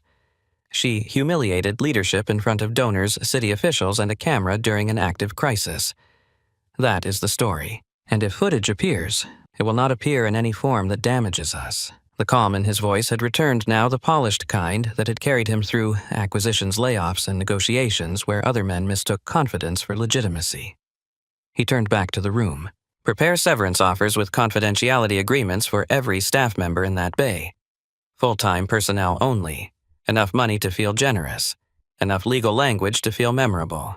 Elise's expression did not change, but she stopped writing for one beat before continuing. "And Rowan Hale, scrub her file by morning." That got her attention. There is nothing in her file to scrub. Preston set his glass down. Then someone failed to document her instability properly. The silence that followed was brief and deeply instructive. When Elise left the office, settled into climate-controlled stillness and the muffled tapping of rain on glass. Preston watched the harbor lights shake in the river and believed with the full arrogance of a man who had been protected all his life by money and narrative that daylight would restore the natural order of things. Back at Rivergate, the hospital was already learning how fear moved after violence. The emergency department kept running because bodies did not wait for governance to sort itself out. People still came in gasping, bleeding, seizing, delirious, and broken. But under the ordinary machinery of medicine, something had changed. It lived in lowered voices, in the way people checked corners before saying Preston's name aloud, in the way everyone who had been in Trauma 1 now seemed to walk with a second invisible weight. Natalie Cross went home only long enough to change scrubs and wash blood from her arms. She came back with wet hair, a fresh coffee, and a temper sharp enough that residents instinctively stepped aside when they saw her coming. Diane Keller had already been handed a packet from legal stamped urgent and confidential. She had not opened it. It sat on the nurse's station beside the printer like something venomous. Megan Price was trying to give report with steady hands and failing. "I should have said something," she whispered at one point, not really to anyone. Diane looked up from the charting screen. "You kept the tray moving. I mean after." Diane's face tightened. So did everybody. There was no comfort in that. In the security office, Caleb Ward sat alone with the corridor feed, paused on his screen. The angle was bad. Of course, it was bad. Rivergate had requested repairs on the interior trauma cameras twice since Meridian Crest took control. Both requests had been denied as non-essential capital expense. The corridor view did not show the slap itself cleanly, but it showed enough. Vale entering the bay. Witnesses tightening around the doorway. The sudden violent burst of motion inside the curtain line. Rowan walking out with blood on her mouth and an expression too controlled to belong to somebody merely stunned. Caleb played it 3 times. On the 4th, he stopped the image on Preston's arm, half raised, and stared long enough that the still frame began to feel accusatory. He reached for his phone, hesitated, put it down again. At 8:14 in the morning, an all-staff email landed in every supervisor inbox. Mandatory staff assembly in the atrium at 9 o'clock. Attendance expected. Remarks from CEO Preston Vale regarding workplace conduct and emergency department discipline. Diane read it once and let out a tired, dangerous sound that was almost a laugh. "He wants a public execution," Natalie said from beside her. "He wants fear," Diane answered. Caleb came around the corner just in time to hear that. "He already has it," he said. Natalie looked at him. "Do not tell me you plan to stand there while he lies to their faces." Caleb met her stare. He looked older than he had 6 hours earlier. "I am done standing there." That was all he said, but it carried enough weight to alter the air around them. Far from Savannah, beneath a building with no exterior sign and several layers of access nobody mentioned aloud, Owen Graves walked into a secure operations room without raising his voice. He did not need to. The communications specialist at the console looked up, took one glance at Owen's face, and stopped typing. "Sir, get me General Samuel Reddick, Lieutenant General Marcus Sloan, and Major General Elliot Voss on secure conference. Priority, black." The specialist stared 1 beat too long. "All 3, sir." Owen's gaze was enough. "Yes, sir." Encrypted lines opened across state borders and guarded residences in less than 90 seconds. General Reddick answered first from a bedroom gone suddenly bright with lamplight. He was in his 60s now, silver at the temples, face cut from old discipline. Some men inspired obedience because of their rank. Reddick inspired it because he looked like someone who had paid for every ounce of authority in blood. Owen. General Sloan came on next from Quantico. Broad-shouldered and hard-eyed, a robe thrown over a Marine Corps shirt, as if he had dressed while moving. Voss joined from the back of a government sedan outside Norfolk, still in yesterday's suit, one hand braced against the seat in front of him. The 3 men took one look at Owen and stopped wasting time. Reddick spoke first. "Who?" Owen rested both hands on the edge of the console. Valkyrie activated the red line. No one moved. Voss's expression narrowed. Sloan went absolutely still. Reddick's face did not change at all, which was worse, when he asked, 43 minutes ago. "Why?" A civilian hospital CEO assaulted her during an active trauma resuscitation. Sloan's hand closed around the back of the chair in front of him hard enough to whiten the knuckles. Reddick's voice dropped until the room leaned toward it. "Say that again?" Owen did. For a few seconds after no one on the call spoke. 3 men who had spent adult lives around violence understood immediately what the activation meant, not because Rowan Hale was fragile, but because she was not. People did not use that line because they were merely hurt. They used it because some older and more dangerous threshold had been touched. Reddick's son had once described her in a hospital room after his final reconstruction surgery with the strange reverent soldier's reserve for the people who held them to life when there had been no reason left to expect it. The medic who dragged him through falling masonry with one shoulder half ruined. The woman who kept him conscious by insulting his ancestry while packing wounds in a bombed schoolhouse. The one who refused to medal afterward and disappeared before cameras arrived. Sloan had known another version of the story from Marines who came home with her blood on their sleeves and a tone in their voices that sounded suspiciously like faith. Voss had read the reports most of the government never saw and spent years making sure the commendations attached to her service did not vanish simply because she preferred to. Reddick said name: Preston Vale. Location: Rivergate Medical Center, Savannah, Georgia. Meridian: Crest Health. Owen slid a slim file across the console toward the camera array.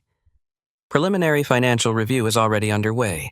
Vale's acquisition trail is dirty. Reimbursement irregularities across multiple facilities. Shell vendors.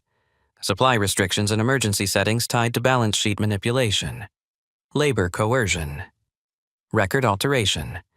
Enough smoke for agencies to find the fire. Voss's mouth flattened. So he is not merely stupid. Number. Sloan looked off screen, then back. Where is she now? In a diner near the river. Alone by preference. Reddick held still for one long second. Not for long. The conference ended. In Savannah, the sky was beginning to pale behind the rain. Rowan sat in the diner booth with cold coffee between her hands and watched the dark lift by degrees over the harbor water. The bruise along her cheek had deepened into violet. The phone in her pocket stayed silent. At Rivergate, the hospital was gathering itself for a lie. By 8:50, the atrium was full. Rivergate's main atrium had been designed in a decade when architects still believed open space could substitute for mercy. Glass ceiling, pale stone, a decorative fountain no one had liked in years. A staircase curved upward in a graceful sweep that administrators loved because it looked good in photographs and staff resented because every sound in the room carried farther than it should. This morning, it looked less like a place of healing than a courtroom waiting for its judge. Nurses stood in clusters by Department Navy scrub tops, clipped badges, paper cups gone cold in their hands. Respiratory therapists lingered near the east wall. Lab staff in maroon scrubs kept to the back as if years of hospital hierarchy still had force even now. Residents in white coats stood with shoulders too stiff and eyes too watchful. Security officers lined the perimeter, their posture caught between official duty and something more personal. A few patient families lingered near the elevators because hospitals never stop being hospitals long enough for scandal to have the room to itself. Natalie Cross stood beside Diane Keller and two senior nurses near the triage corridor. Caleb Ward took a position by the main entrance, not in his usual spot, but half a step forward from it like a man who had already decided that whatever came through those doors next belonged to a different order than the one signing his paychecks. Nobody spoke above a murmur. People kept looking up at the staircase. At exactly 9:03, Preston Vale emerged from the upper corridor with two vice presidents, his legal counsel, and Elise Barron gliding at his side with a tablet clutched against her ribs like a shield. He looked immaculate. Fresh suit. Silver tie. Hair controlled. No visible trace of the man who had lost his temper in Trauma 1 except perhaps around the eyes where sleep had clearly not improved him. To anyone who had not been there the night before, he might have looked composed. To Natalie, he looked brittle. He descended to the landing and let one hand rest on the polished rail. The gesture was subtle and perfectly chosen, calm enough to imply authority, casual enough to suggest innocence. Everything about Preston Vale had always depended on the room accepting the performance before it examined the man. "Thank you all for gathering on such short notice," he said. The acoustics carried his voice up into the glass and back down again. "I know last night was difficult." Rivergate faced a severe operational challenge with courage and commitment. However, there was also an unfortunate incident involving a member of staff whose behavior became unstable during a critical event. A murmur moved through the crowd like a draft. Natalie felt Diane go rigid beside her. Preston continued without missing a beat. "Let me be perfectly clear. Meridian, Crest, Health will not tolerate emotional volatility, insubordination, or threats against executive leadership within this institution. The employee in question has been terminated effective immediately." All commentary regarding this matter must go through counsel. Any attempt to spread false narratives or compromise hospital reputation will be considered a violation of employment duty. Elise stared straight ahead. Caleb felt his right hand close slowly into a fist. From the back of the room, someone said not loudly, but not softly either. "You hit her." Every head turned.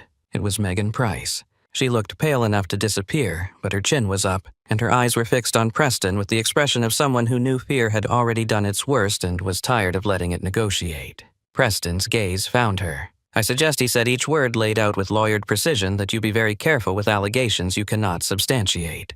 Natalie stepped forward before Diane could catch her elbow. There were 12 witnesses. The smile that appeared on Preston's face was thin as wire. "And I have 12 severance packages ready for anyone confused about the importance of professionalism." That was the moment the sound began. At first it was so low, some people mistook it for weather. A dull vibration somewhere above the building felt more in the sternum than heard in the ear. Then the atrium glass trembled. The water in the fountain shivered into widening rings. Conversations died mid-breath. Faces tipped upward. Even Preston broke posture long enough to glance toward the ceiling. The sound deepened. Not thunder, not media helicopters. Something heavier. Outside rotor wash hit the front lawn hard enough to send leaves paper and 2 unattended forms skittering across the entry drive. Security officers at the outer doors turned instinctively. A child near the elevators started crying. Someone whispered, "What is that?" Then shadows crossed the atrium walls. 1 aircraft, then a second, then a third. They descended with the brutal steadiness of machines that did not ask permission from anyone below them. The front doors blew inward on a rush of displaced air and cold morning light. Through the glass, the hospital lawn was suddenly full of dark military tilt rotors crouched low and loud against the grass. Their engines thundered across the stone and rattled the frame of the building itself. Employees near the entrance took involuntary steps back. One of the vice presidents on the staircase looked as though he might sit down where he stood. The rear ramps dropped. Marines came out first. They did not run. They did not shout. They did not point weapons. That somehow made them more frightening. They moved with that economical precision that turns ordinary space into occupied territory without ever seeming hurried. Dress shoes, polished marble legal objections, hospital branding. None of it mattered to them. They entered in 2 clean files from the main doors inward, creating a corridor through the atrium without laying a hand on anyone. And then the 3 generals stepped through the threshold. General Samuel Reddick in the center, Lieutenant General Marcus Sloan to his right, Major General Elliot Voss to his left. Dress blues. White caps tucked beneath one arm. Rows of ribbons that glinted once under the atrium light and then seemed to disappear into the force of the men wearing them. Faces carved into the kind of stillness that made raised voices look cheap. The room did what rooms always do around real authority. It parted. Preston's hand slipped from the stair rail. His lawyer recovered first because lawyers often do when they smell danger before they understand it. Gregory Wexler adjusted his tie and stepped forward with a practiced expression of offended control. "This is private property," he announced. "Who authorized entry?" No one answered him. General Reddick crossed the atrium at a measured pace, polished shoes striking the marble with a sound so calm it felt more intimidating than noise. He stopped at the base of the staircase and lifted his head. He did not need volume. "I am General Samuel Reddick," he said.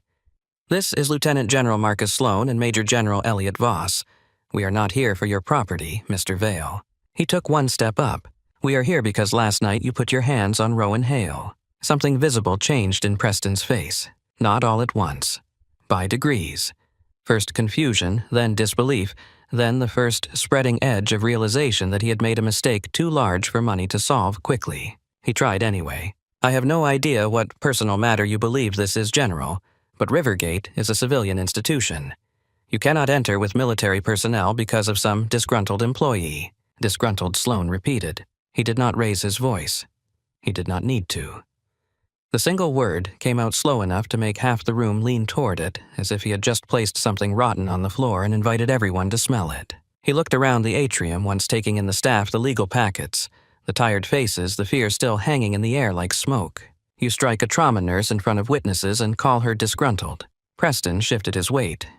I defended myself against an unstable staff member. No one in the room breathed.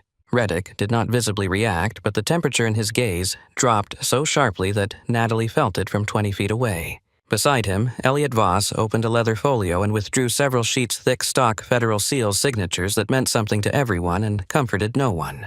Before we address your fiction, Voss said, let us address your books. Preston blinked. My what? Voss's expression did not move. At 6:40 this morning, coordinated federal warrants were issued against Meridian Crest Health and associated holding entities.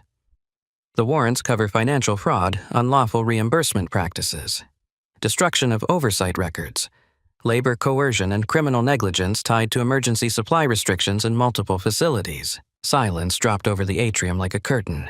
Elise Barron closed her eyes for one beat. Gregory Wexler found his voice. That is impossible.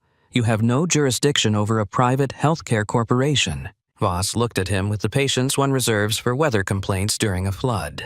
I have sufficient jurisdiction to provide evidence to agencies that do. As if summoned by the sentence, side doors opened along the west corridor. Federal agents entered in dark jackets with bright yellow lettering across the back, followed by financial investigators carrying evidence boxes, laptops, and sealed hard cases. Their lead agent, broad-shouldered, square-jawed, the expression of a man who preferred facts to noise, walked straight toward the staircase. FBI, he said. Special Agent Daniel Harlan, Mr. Vale. Mr. Wexler, remain where you are. The crowd in the atrium rippled backward. Preston stared at the agents, then at the paperwork in Voss's hand, then at the generals, as if deciding which version of reality would be easiest to survive. This is retaliation, he snapped. This is abuse of office. I want the governor on the phone. No one moved to make that happen. Harlan opened a folder. Meridian Crest Health has been under preliminary review for 6 weeks. Following emergency referral at 0500 hours, the matter was elevated. We now have probable cause tied to shell vendors' falsified staffing metrics, fraudulent premium billing, and systematic restriction of trauma access supplies for financial manipulation. Diane Keller put a hand over her mouth. Natalie turned slowly toward Preston. The missing trays, the locked cabinets, the premium pathway, the supply denials. It had not merely been vanity and cruelty. It had been wrought with spreadsheets attached. Preston's voice rose. This is absurd. You are manufacturing a corporate case out of one allegation. Sloan took a single step forward. The allegation, he said, involves a woman who kept 7 Marines alive in a mountain kill zone while she was bleeding through her own uniform. The sentence landed harder than any shout could have. Staff members looked at one another in stunned silence. Megan Price whispered Rowan. Reddick's eyes never left Preston's face. You hit a woman who dragged my son out of a collapsed schoolhouse under indirect fire. A woman who asked for no press, no ceremony, and no debt collection. She wanted peace. You answered that by striking her in a trauma bay. There are rooms where influence operates through title, and rooms where it operates through money, and rooms where it operates through fear. This was none of those. This was older. It belonged to loyalty, blood debt, and the quiet movement of institutions when they had decided a line had been crossed.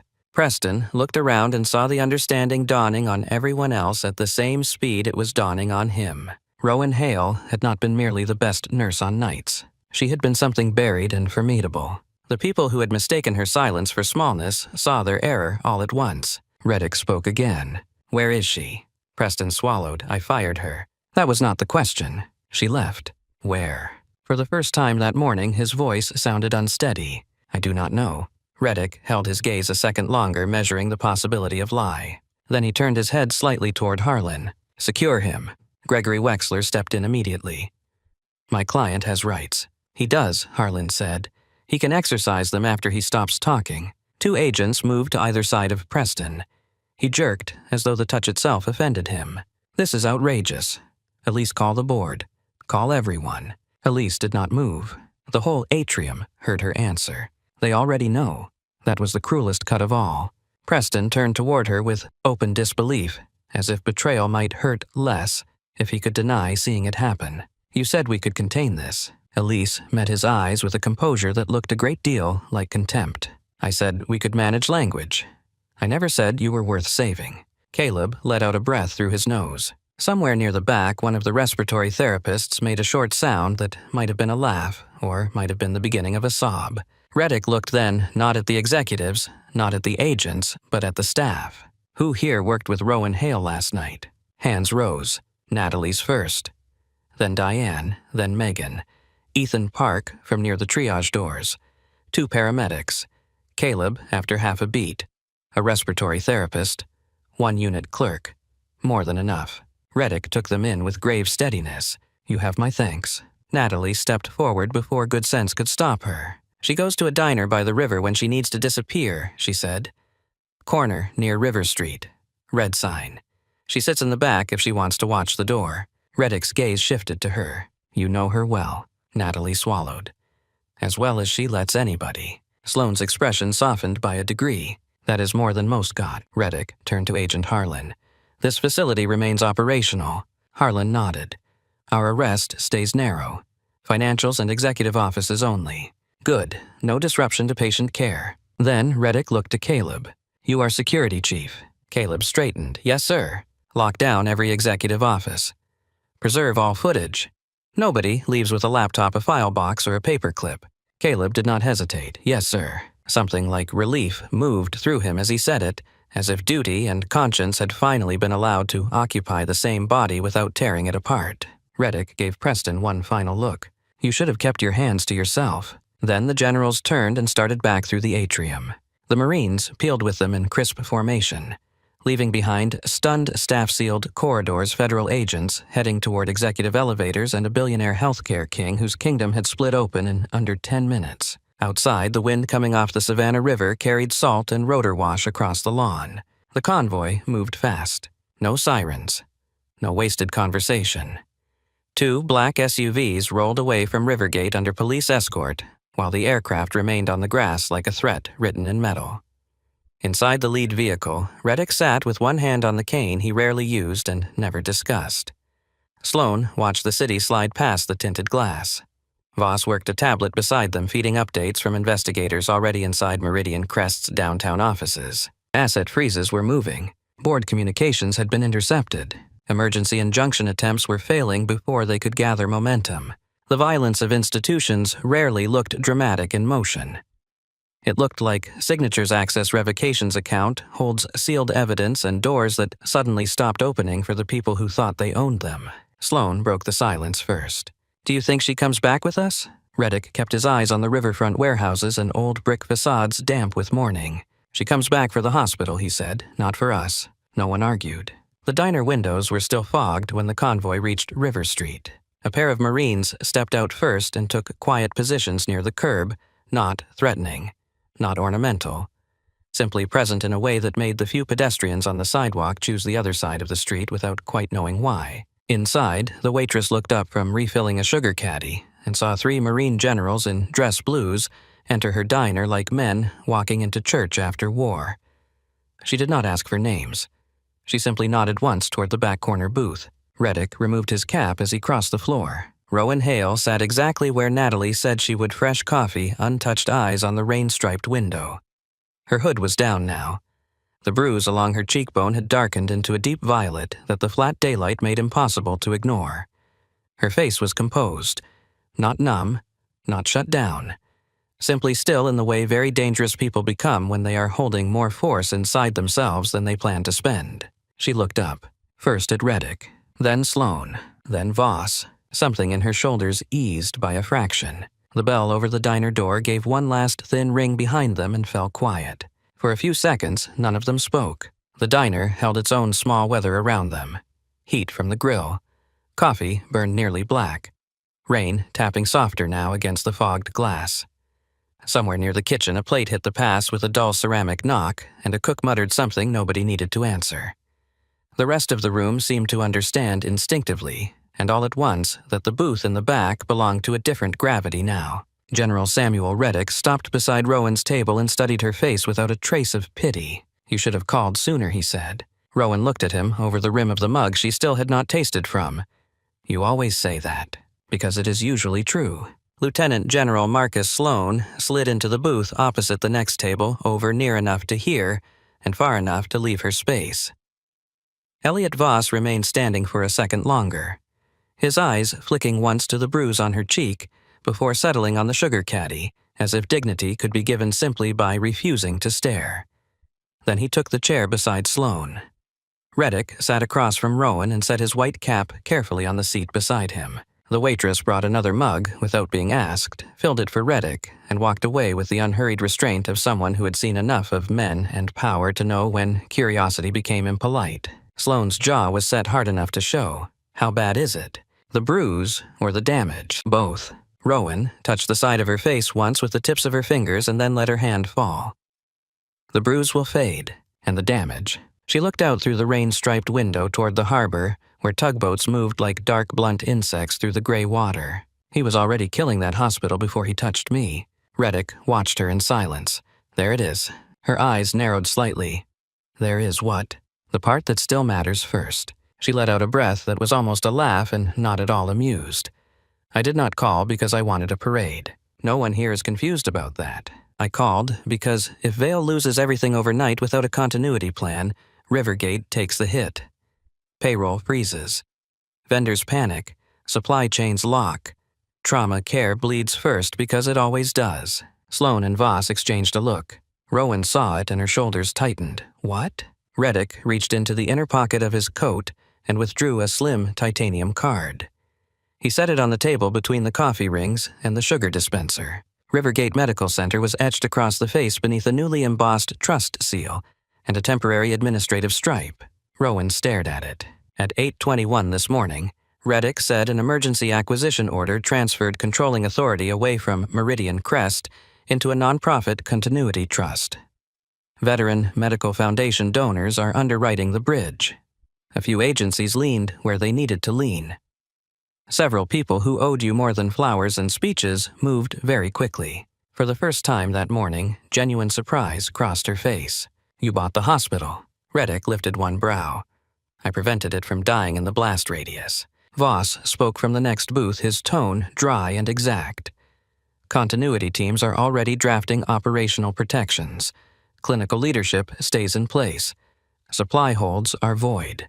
No board member from Meridian Crest gets within 10 feet of an emergency purchase order. Sloane added, payroll is covered. Rowan looked from one of them to the next, then back down at the card. The silver caught the weak daylight in one hard, clean line. You moved fast. Reddick's expression did not change. So did you, when it was our people. The old debt sat there without flourish too large and too old to need explanation. Rowan looked down at her hands around the coffee mug. A cut ran across one knuckle where Noah had grabbed for her during the chest tube. The dried blood at the edge of it had gone dark. I did not want this, she said quietly. Reddick nodded once. I know. Sloane leaned one forearm across the back of the booth and looked toward the window. There are agents all over your executive floor. Voss tells me your charming CEO appears to have mistaken fraud for policy in at least 4 states. Voss did not look up from the notes open on his tablet. 5, if the South Carolina numbers hold. Rowan's mouth shifted slightly. Not a smile. Recognition of scale, maybe? That sounds expensive. It will become more so, Voss said. For a moment, the only sounds were rain, kitchen noise, and the hiss of the grill. Then Reddick asked, are you going back? Rowan's answer came without delay. Yes. Sloane's eyes moved to her cheek again. You do not have to walk in there today. Yes, I do. No argument followed. Men like these knew the tone of a settled decision when they heard one. The waitress passed, once more paused just long enough to set a small white bowl of wrapped ice on the table near Rowan, and moved on without a word. Rowan glanced down at it, then at the woman's retreating back. Savannah still remembers how to mind its business, Sloane said. Only when it chooses to, Rowan answered. Reddick slid the titanium card the final inch across the table. This is temporary authority. The trust seal will get you through the door and through anyone stupid enough to stand in it. Rowan picked it up. It felt colder than the room, heavier than its size should have allowed. She slipped it into the pocket of her fresh scrub top. Then let's not keep my ER waiting. The convoy rolled back into Rivergate just before noon. The rain had eased to a fine silver drift, more mist than storm now, but the city still looked washed raw. Patrol cars sat at the outer drive with their lights turning silently against wet stone.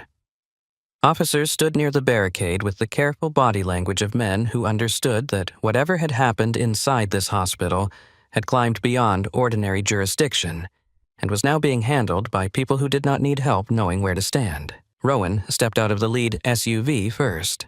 She had changed into a fresh set of navy scrubs borrowed from somewhere in the continuity mess and pulled her hair back more tightly than before, but there was no disguising the bruise on her face. It had deepened into a hard, rich purple under the left cheekbone and along the jaw. Against the clean navy fabric, it looked almost ceremonial, as though violence had tried to leave a signature and failed. Reddick came around the vehicle with Sloane and Voss behind him. None of them touched her. None of them needed to. The shape they formed around her was not ordinary protection. It was acknowledgement given physical form. Rowan looked up at the blue Rivergate sign flickering over the entrance. Water still dripped from the cracked concrete lip above the ambulance corridor. An orderly pushed an empty stretcher through the side doors with the exhausted speed of someone already halfway into another crisis. The building looked the same. It did not feel the same. Inside, the atrium had split into two different worlds occupying the same square footage. One still belonged to medicine. Nurses crossed with clipboards. Transport staff rolled wheelchairs toward elevators. A family huddled in one corner around a toddler asleep against a mother's shoulder. The fountain still ran. Somebody had dragged a wet floor sign closer to the east entrance and forgotten it there. The other world belonged to collapse. Federal agents moved in clean lines between reception and the sealed executive elevators. Evidence boxes sat open on the marble half filled with binders, hard drives, and the shredded remains of administrative panic. A finance vice president stood near a pillar speaking into her phone, with the stunned, breathless voice of someone who had just discovered that paper trails were less theoretical than she had hoped. Two members of legal watched from the staircase landing with the hollow expressions of people who were finally being introduced to consequences without billable distance. And at the center of all of it, beneath the curved staircase where he had tried to reclaim the room that morning, stood Preston Vale. No jacket now. Tie loosened. Hair beginning to lose its shape. His wrists were cuffed in front of him. The silver looked wrong on him. Too plain. Too honest. When the front doors opened and Rowan stepped in, the sound in the atrium changed. It did not stop altogether. Hospitals do not give that kind of silence, not even to scandal. But voices dropped, footsteps slowed. One by one, heads turned until every pair of eyes in the room had found her. Natalie saw her first. She had been standing near the triage desk with a chart in one hand and a rage she still had not put down in the other. The second she saw Rowan, something in her face broke wide open. Relief hit first, then fury at the bruise, renewed and immediate, then something gentler and more dangerous because it had nowhere useful to go. She started forward and stopped herself 2 steps in as though she remembered in real time that Rowan hated spectacle almost as much as she hated pity. Diane Keller closed her eyes for one long second, shoulders dropping for the first time in hours. Caleb Ward, standing near the sealed executive elevator with a ring of confiscated keycards in one hand, straightened, like a man finally allowed to face the person whose absence had been judging him.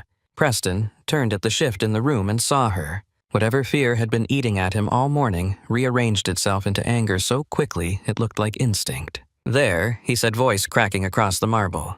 "There she is." Special Agent Harlan glanced at him and said nothing. Preston took 1 step forward before the agent beside him checked the movement with a hand at his arm.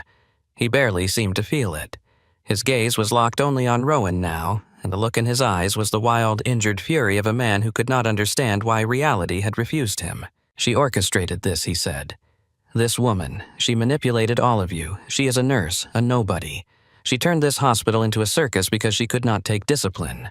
Rowan kept walking. Her shoes made almost no sound on the stone, but the room seemed to hear every step. Reddick and the others slowed slightly behind her, leaving the space in front of her clear. It was a deliberate choice. This confrontation was not theirs to own. Natalie watched Rowan cross the atrium and had the fleeting, strange thought that she had never actually seen her friend walk before. Not properly. In the ER, everyone moved on urgency. On here and now. On clock time and blood loss and narrowing windows. But across this room, Rowan moved with certainty. No rush. No theater.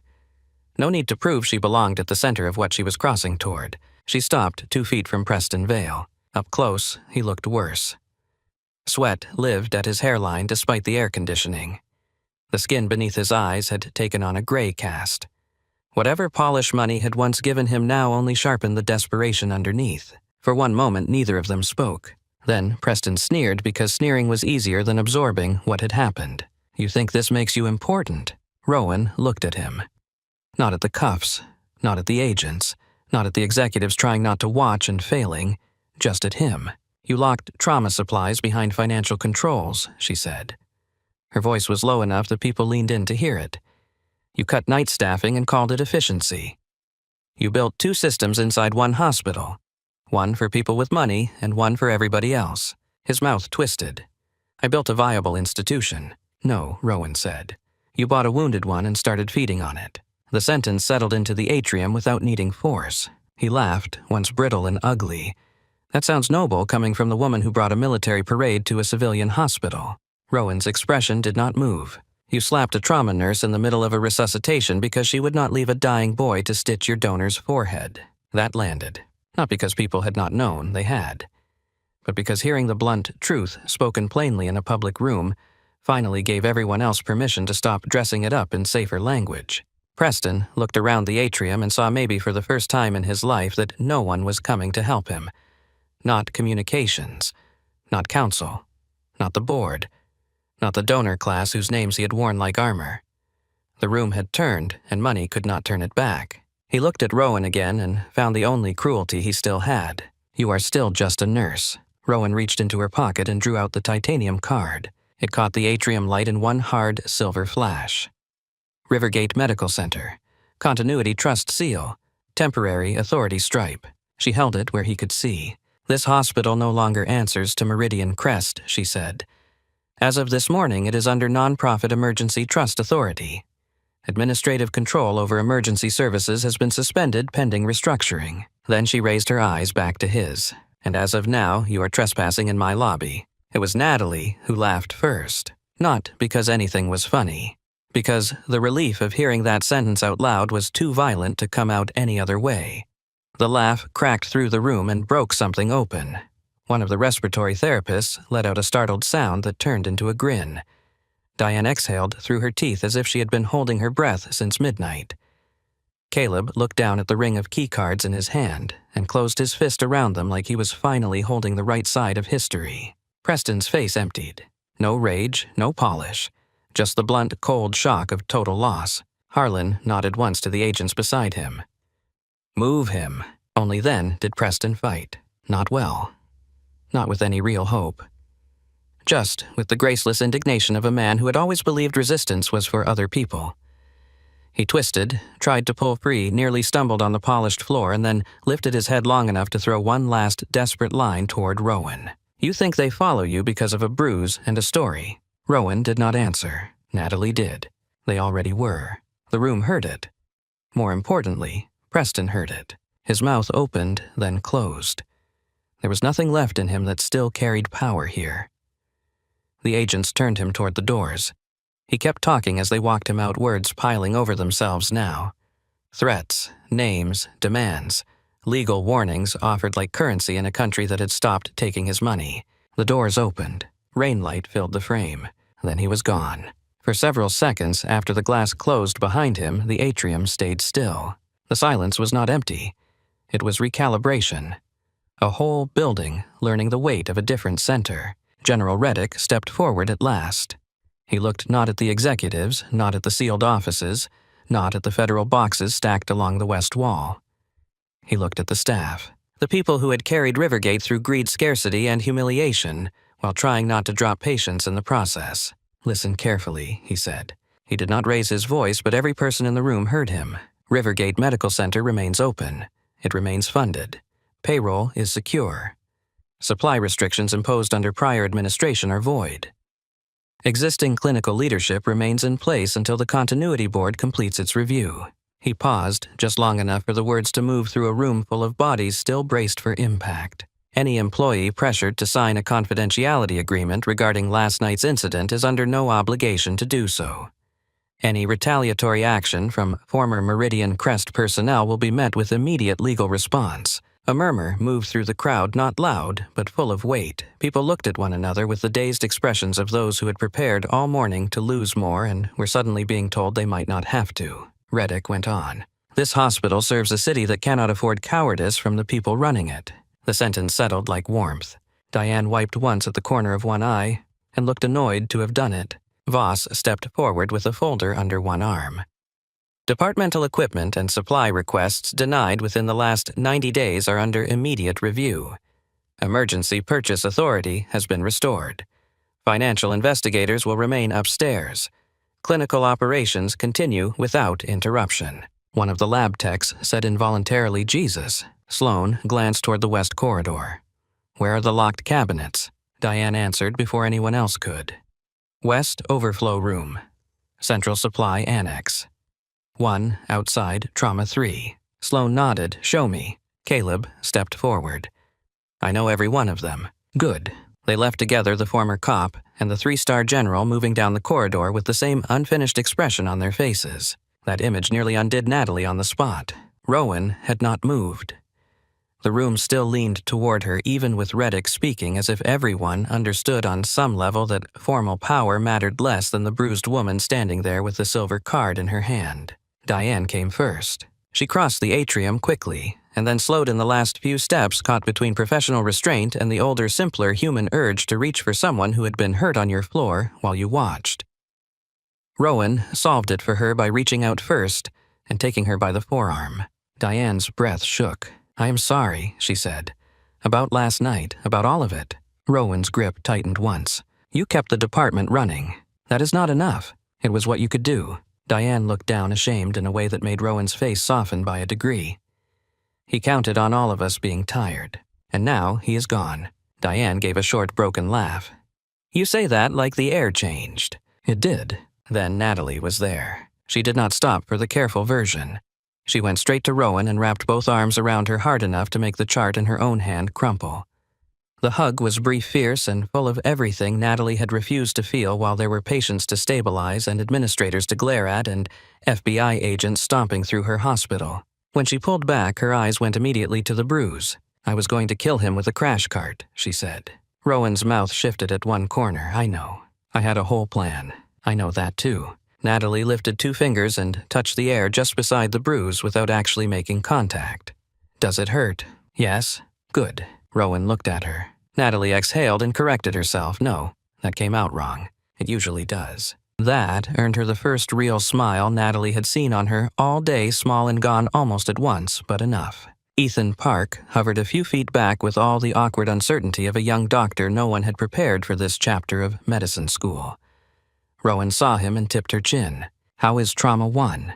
The question yanked him back into his body. Pressure stabilized after 3 units. Fast scan was positive. They took him up for surgery at 4:20. Splenic repair. Chest tube held. He is in recovery now. Rowan nodded once. Good. Ethan swallowed. I'm sorry I did not say something. You kept your hands moving when it counted. They were not steady. They were still there. The answer hit him harder than a rebuke would have. He nodded and stepped back with his face suddenly too bright. Megan came next, looking as if she wanted to apologize, cry, and stand at attention all at once. She settled for saying, I broke the cabinet. Rowan looked at her. Good. Megan blinked, then laughed once through the tears she had been trying very hard not to shed. I hit it 4 times. Then you were efficient. A pair of paramedics from the night shift approached after that. One touched 2 fingers to his brow and said simply, Ma'am. The respect in it would have sounded absurd from anyone else. It did not sound absurd from him. 20 minutes later, Sloan and Caleb returned, carrying one of the broken cabinet locks between them, like a war trophy from a battle no one had planned to fight inside a hospital. The steel housing hung twisted where the pry bar had opened it. Sloan set it down on the reception desk with a hard metallic clack that turned several heads. Done, he said. Caleb looked at Rowan and let the silence before his words do some of the work. I should have moved faster last night. Nobody in the room pretended not to hear. Rowan held his gaze for a long second. Caleb did not excuse himself. Did not mention shock or chain of command or the split second where obedience and decency had collided inside him. He simply stood there and let the failure remain his. Finally, Rowan said, You moved this morning. He exhaled. It was not forgiveness exactly. It was something more useful. A path back into function. He nodded once. Tell me what you need. Rowan turned and looked through the glass toward the emergency corridor where monitors still chirped. Stretchers still rolled, and the smell of bleach and fatigue still lived in the walls. Then she looked back at the people gathered around her, all of them here for the same thing, whether they knew it or not. "What I need," she said, "is my department." That snapped the room fully back into motion. Not frantic, directed. Rowan walked toward the double doors of the emergency wing, and the others fell in behind her as naturally as breath. Diane at her left, Natalie at her right, Caleb half a pace back, residents and nurses peeling away as their assignments reclaimed them. The corridor beyond the atrium smelled like every hospital corridor in America. Stale coffee, antiseptic, plastic. Human fear held barely below the surface. It should have felt ordinary.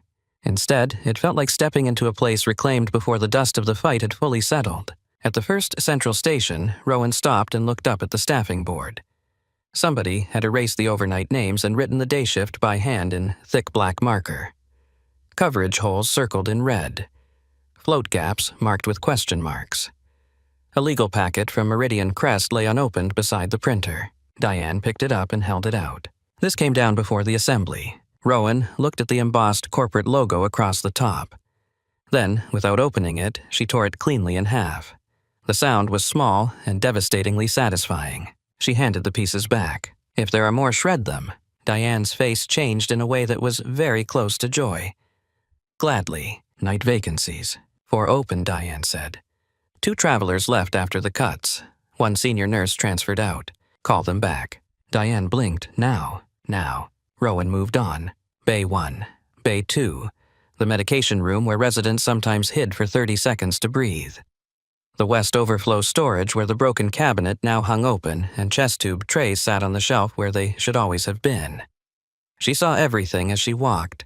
The monitor cable fraying near the junction. The stretcher wheel that still dragged slightly left. The hand sanitizer dispenser empty at the second door. The stack of dressing packs lower than acceptable. It was not magic, it was attention sharpened by years and need. In the West overflow room, she bent and picked up one of the shattered plastic lock housings from the floor. Weighed it once in her hand. Then dropped it into the trash. "Never again," she said. No one answered, because no one needed to. The promise had already rooted itself there. A page came over the speakers calling for surgical consult and recovery. Natalie looked toward the hall and then back to Rowan. "You should see him." Rowan knew who she meant. She had not asked the question aloud because there had been too much else between then and now, but the answer had been sitting under everything. The recovery unit was quiet in the particular way hospitals are quiet only where anesthesia still hangs in the air, and pain has not fully found its voice again. Noah Reed lay pale against the pillow with oxygen under his nose and fresh dressings where the chest tube line disappeared under the blanket. He looked 17 again now that panic and blood loss had eased some of the age off his face. One hand lay limp over the sheet. His mother sat at the bedside with both hands around a styrofoam cup she was not drinking from. Her hair had come loose from its clip. Mascara lived in shadows under her eyes. She looked like a woman who had spent the last several hours trying not to fall apart because somebody younger still needed her upright. When Rowan stepped into the room, the woman looked up. Recognition flashed first, then confusion at the bruise, then something like understanding without detail. "You are the nurse," she whispered. Rowan nodded. "I was with him in trauma." The woman stood too fast, coffee sloshing onto her hand. She did not seem to notice. "They told me there was a nurse who stayed when someone tried to pull her away. They told me if you had left, my boy would have died." Rowan looked at Noah, then back at his mother. "He fought hard." The woman's face tightened. "So did you." For a second, it looked as though she might reach for Rowan and then think better of it. Instead, she pressed the back of her hand against her mouth and blinked hard. "I do not know what happened to your face," she said, voice trembling now, "but thank you." Rowan accepted the thanks the way she accepted most things too large to carry comfortably. Quietly. Without pretending she deserved all of it alone. Noah stirred eyelids, fluttering at the sound of voices. He turned his head a fraction, saw Rowan through the fog of pain medication, and squinted. "That mean nurse," he croaked. Natalie barked a laugh from the doorway. Rowan stepped closer to the bed. "You are welcome." His mouth twitched weakly. "Told me not to die. You listened. Kind of. Try harder next time." His mother made a wet little sound halfway between a sob and a laugh. The room softened around it. Rowan checked his line out of habit more than necessity and smoothed the blanket once at his shoulder. Small motions. Familiar motions. They grounded her more effectively than speeches or generals or titanium authority cards ever could. By the time she left recovery, Rivergate already felt different. Not fixed. Hospitals never really are. Too many moving failures, too much need. But the pressure had shifted. Administrators who remained moved with caution instead of entitlement. Nurses spoke half a volume louder. Residents stood straighter. Environmental services rolled fresh linen carts through the hall without anyone barking about optics. Supply had confirmed emergency restock. One of the continuity accountants under federal supervision had quietly handed Caleb a list of delayed equipment orders Vale had frozen for cosmetic reasons. At some point, someone arranged for real coffee to appear in the staff lounge. No one admitted responsibility. Rowan suspected Caleb. Natalie claimed it had to be military logistics, and Diane claimed she did not care if the coffee had been airdropped by Congress so long as it was hot. By late afternoon, the clouds had finally begun to break over the river. Light came in pale, and then warmer, washing the ambulance corridor in a color Rivergate did not often get to keep for long. Rowan stood near the main ER desk reviewing the evening assignment sheet when Reddick found her again. He had removed his cap and tucked it beneath one arm. Without it, he looked older in the most human way, less ceremonial, more tired. Sloan and Voss were in the corridor speaking quietly with Agent Harlan about administrative seals and continuity oversight, their voices low enough not to carry. Reddick stopped beside Rowan and looked out across the emergency department. A child with a fractured wrist whimpered in triage while Megan distracted him with a glove balloon she had drawn a smile on. Ethan jogged toward imaging with a chart half open and a phone wedged between shoulder and ear. Caleb stood at the security desk speaking in a measured voice to a furious man whose anger clearly had less to do with security than fear. Natalie called for suction in Bay 2 and got it before the second syllable finished leaving her mouth. Rowan followed his gaze. "It is still a mess," she said. Reddick almost smiled. "Yes." She folded the assignment sheet once. "Good." He turned to her. "Good. If it looked easy, I would worry." That sat between them for a moment. Then he said, "You do not owe us continued contact because of today." Rowan kept her eyes on the floor staff. "Is that your version of reassurance?" "It is my version of respect." She looked at him then, and whatever she saw in his face loosened something small and old in her. "I know," she said. He nodded toward Sloan and Voss. "Sloan wants to remove every executive chair from the boardroom and set them on fire. Voss wants to rewrite governance before nightfall. That sounds like both of them, and I would prefer to leave Georgia before anyone tries to thank me publicly." Rowan glanced toward the reflection of her bruise in the dark screen of a nearby monitor. "No danger of that from me." "Good." He reached into his pocket and set a plain white card on the desk beside her hand. No title, no seal, just a number embossed in dark blue. "The line remains where it always was," he said. "Use whichever one you prefer." She slipped the card into her pocket beside the titanium badge. "Thank you." Reddick studied her face one last time, and like every decent person who had seen the bruise that day, refused to pity it. "You have command, Rowan." This time when he said it, he used her name. Something in that mattered more than she expected. He left without ceremony. Sloan clasped Caleb once on the shoulder on his way out, hard enough to bruise and kind enough to mean it. Voss handed Diane a thick folder of temporary authorities and told her almost gently not to let accountants near clinical judgment again if she could help it. Then the three generals were gone into the cooling day, their convoy rolling away from Rivergate with the heavy grace of old power withdrawing before it turned itself into theater. The hospital exhaled. Not because anyone had feared the men in dress blues, because once they were gone, what remained belonged entirely to the people who stayed. By 6 that evening, the western sky over Savannah had cleared enough for sunlight to slant low through the ambulance bay windows. It turned dust in the air gold for 3 brief minutes before the next shift claimed the room again. Rowan stood at the whiteboard where day gave way to night and rewrote the assignments herself in a steady black hand. Bay coverage adjusted. Overflow reopened. Float support shifted toward trauma. At the top, she wrote a new standing order in clean block letters. No VIP override. She stepped back and looked at it. No speech. No ceremony. Just a rule where everyone needed it most. Natalie came up beside her shoulder, brushing shoulder. "Well," she said. "Well, what?" Natalie nodded toward the board, the department, the staff moving through it with a different current under their feet. "Looks like you got your department." Rowan capped the marker. "Looks like we all did." A page sounded overhead. "Incoming trauma." Motor vehicle collision, 2 minutes out. The department shifted immediately. Megan rolled the airway cart. Ethan pulled gloves as he jogged. Diane started calling blood. Caleb moved for the ambulance corridor. Somewhere, a monitor alarm changed tone. Somebody else snapped on eye protection. Rowan touched the bruise on her cheek once lightly as though confirming the body was still keeping count. Then she dropped her hand and walked forward. The bay doors opened before she reached them. The familiar smell met her first. Bleach, rain, metal, adrenaline.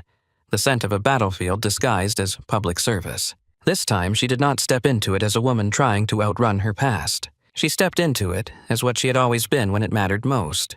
Calm in the center of panic. Steel under navy scrubs. The one who saw the room before the room saw itself. Behind her, the board still read, "No VIP override." Ahead of her, the medics burst through the doors with a fresh stretcher and a shouted report.